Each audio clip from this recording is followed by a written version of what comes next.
prior to that movie, I'll occasionally go down the Bob Dylan Google hole and just, let my mind go into that realm. And I came across that version of "You Belong to Me," just him playing the guitar. He's such a wonderful guitar player. People don't know that about him. And I can remember walking by his trailer in that movie, and he'd be sitting out smoking a cigar, picking on the guitar, man, and just his approach and his freedom of chords. It was just beautiful. But that's his version of "You Belong to Me" from that movie that I can't remember the name of was just wonderful. And so I kind of learned that tune. It inspired me to pick it up. And then I'm in my trailer one day and I get a knock on my door, and there's Bob with his guitar, man. He says, "You want to jam?" I say, "Shit, come on in." Me, my family and I, we all went to the show and saw his show. And when the show was over with, we all came backstage, and he met my whole entire family, the ones that were there. And then everybody left, and my father and I and Bob was standing back there.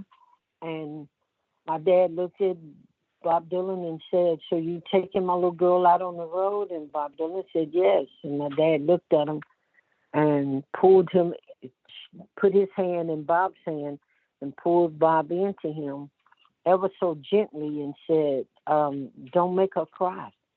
And Bob said, "I promise." But I think it was the first rehearsal. We were supposed to start at 2, and I think Bob showed up at 5, maybe. And I already had tickets to see Frank Sinatra and Sammy Davis at the Greek. And I remember saying, well, I think around 6 o'clock, I said, "Well, I got to go."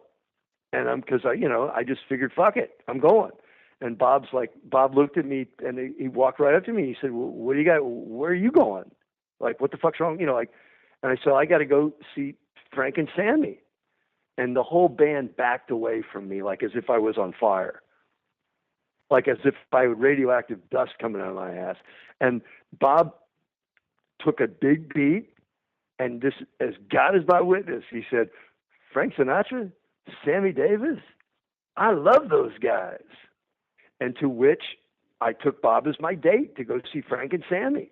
I mean, I was kind of scared shitless because that's when it kind of hit me like, oh yeah, Bob and I are like really buds, but he's in my car. I mean, like, do I turn on the radio? What if Bob Dylan comes on? Right. Well, here, the best part of the show is we make it through the whole show, and somebody figures out it's Bob, like from the backstage people, and somebody comes out and goes, "Frank said if you'd like to come, Frank says come by the dressing room after the show and say hello." And I'm thinking, fuck yeah, this is going to be great. I've got a reason to even be in the room, because I had a long-term love affair with the Rat Pack my whole life. It's been like a thing for me, I'm going, in my mind, I'm going, fuck yeah, I'm going to, And so we go by the dressing room and I go, "Bob, you over here, let's go in and say hi to Frankie." He goes, "Nah, fuck it, let's go." It was so perfectly Bob. Like, nah, fuck it, I'm out of here. And so I'm like, reach to the phone and pick it up, and it's like, "Hey, this is Bob." "Oh, hi, Bob." And he's like, "I got half an hour before, gotta go. Come up and we'll talk." And that was sweet. He like got up a bit early, go up to the room there, and he's lying on the bed. It's all made, like the covers are all fixed, and he's lying there like with his hat over his eyes, and again with his arms folded. And he goes, "Get some paper and a pen." And I'm like, "Okay." And I brought it over to him, and he goes, "No, not me. You write." And I'm like, okay. So he said, "Write rock and roll," and then I underline it. So I did. And then he listed all these artists that he thought I should listen to, like Elvis Presley, Howlin' Wolf and Muddy Water.